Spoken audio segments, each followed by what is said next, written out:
Here in the United States, we have had an established and successful republic for well over 200 years. But elsewhere in the world, republics are a much younger novelty, and some did not succeed in their first attempt.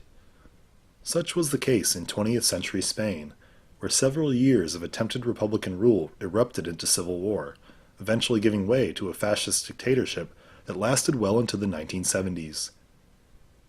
Prior to the 1930s, Spain was a constitutional monarchy under King Alfonso XIII, though from 1923 to 1930, Spain was ruled by General Miguel Primo de Rivera, a military dictator. Rivera's rule was marked by strict censorship of the press and a suspension of the Spanish Constitution.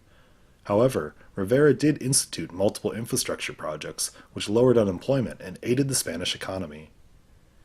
Regardless of Rivera's economic improvements, Spain was still largely a rural country economically based on agriculture exports.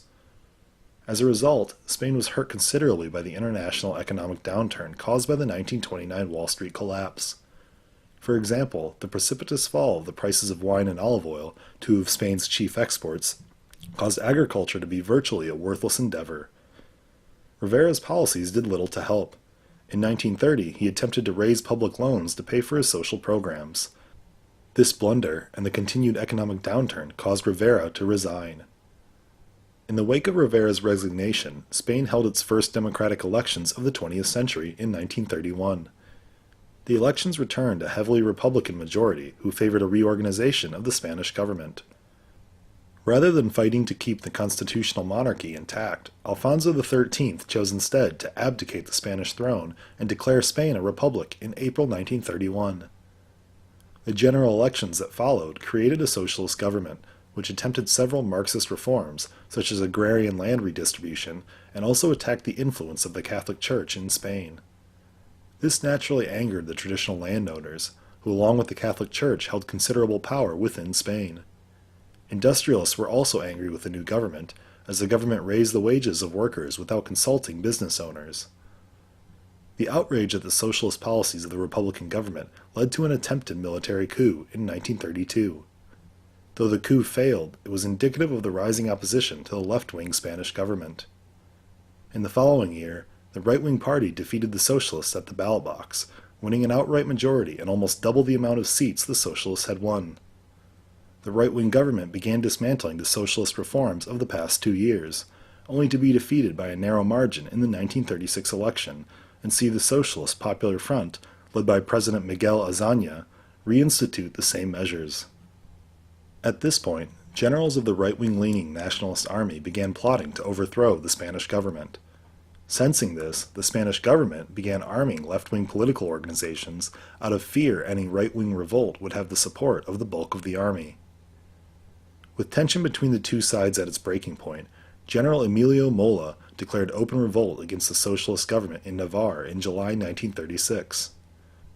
Though the attempted immediate overthrow of the government failed, the revolt was successful in the peripheries of Spain. The revolt got a huge boost when General Francisco Franco, commander of the Spanish Army of Africa, joined the revolt. The breakout of the Spanish Civil War was seen internationally as an ideological battlefield. Communism and socialism on one side, and nationalism and increasingly fascism on the other. As a result, those sympathetic to the socialist goals of the Popular Front flocked to Spain and formed the International Brigades. These were battalions and armies made up entirely of foreigners, including prominent men such as George Orwell, who originally went to Spain as a reporter. Though the nationalists were initially outnumbered and only controlled portions of Spain in the north and south, its leaders had soon reorganized their forces and added to their numbers through forced conscriptions in the territories they controlled. By August, nationalist planes were routinely bombing the capital Madrid, and these operations intensified when Nazi Germany began aiding the nationalist forces in September 1936. The German Condor Legion, as it was called, provided an auxiliary air force for the Spanish nationalists and aided in the bombing of Madrid. Other foreign powers with autocratic nationalist governments also aided the Spanish nationalists, including Benito Mussolini in Italy and President Antonio Salazar of Portugal. Under the intense bombing campaign, the Republican government left Madrid in the fall of 1936. To make matters worse, The fascist, nationalist, and right-wing groups that had begun the uprising were coalescing behind a single leader, General Francisco Franco. Franco quickly consolidated his power by eliminating his enemies in the upper echelons of the nationalist movement, and began fashioning a cult of personality similar to that of Mussolini in Italy or Hitler in Germany. The Republican government led by the Socialists, however, fell into deeper disarray. Azaña reshuffled his cabinet several times, trying to find the right men to lead the Republican war effort. Public opinion began to turn against the Republicans after a harsh crackdown on rioting workers in Barcelona. In early 1938, Franco's forces broke through the Republican lines and began encircling Madrid. Though the city would hold out until the end of the war, the encirclement and ensuing bombardment led to massive deaths in the city from starvation and shell fire.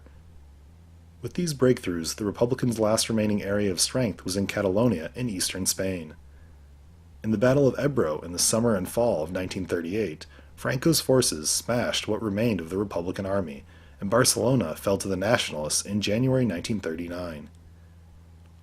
In February 1939, General Franco's nationalist government was recognized by the international community as the legitimate government of Spain, though the war did not officially end until Franco's troops marched into Madrid in March. What followed was a major crackdown on communists, socialists, and other political dissidents by the Franco government. Though estimates vary, approximately 100,000 Republican prisoners were either executed or died in concentration camps following Franco's victory. Historians estimate that nearly 500,000 Spaniards died in the conflict.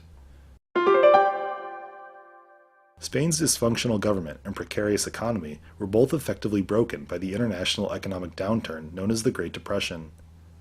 In response, the people of Spain voted resoundingly to make Spain a republic, though trouble arrived when Spaniards had to decide exactly what type of republic they wanted. The socialist reforms carried out by the left-wing Popular Front were vehemently opposed by the traditional landowning classes and the church, who encouraged a right-wing response. After the nationalist revolt began, the right-wing response took on a decidedly fascist nature under Franco.